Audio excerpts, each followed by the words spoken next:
సాంకేతిక అద్భుతాల మేళవింపుతో నిర్మించిన పంబన్ వంతెన ప్రారంభోత్సవానికి సిద్దమైంది.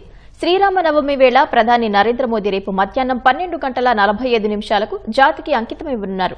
ఈ వారధి ప్రారంభోత్సవంతో రామేశ్వరం దీపం ప్రధాన భూభాగంతో అనుసంధానం కానుంది. దేశంలో మొట్టమొదటి vertical lift railway sea bridge ప్రారంభానికి ముస్తాబైంది. తమిళనాడు రామనాథపురం జిల్లాలో 535 కోట్లతో అధునాతన సాంకేతిక విధానంతో నూతనంగా నిర్మించిన పాంబన్ వంతెనను ప్రధాని నరేంద్ర మోదీ ఆదివారం జాతికి అంకితం చేయనున్నట్లు దక్షిణ రైల్వే తెలిపింది.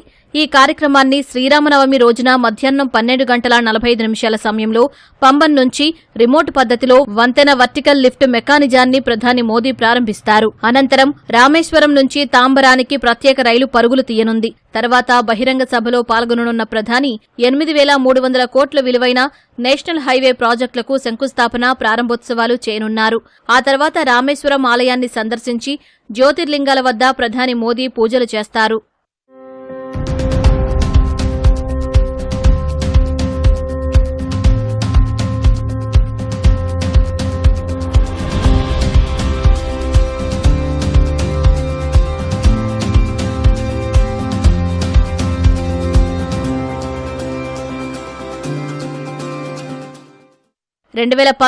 మార్చి 1న ప్రధాని మోదీ ఈ ప్రాజెక్టుకు శంకుస్థాపన చేయగా 2020లో రైలు వికాస్ నిగమ్ లిమిటెడ్ పనులు చేపట్టి 4 ఏళ్లలో పూర్తి చేసింది. సముద్రంలో 2.08 కిలోమీటర్ల పొడవు ఉండే ఈ వంతెన దిగువన ఓడల రాకపోకలకు వీలుగా కీలకమైన వర్టికల్ లిఫ్ట్ ఉంటుంది.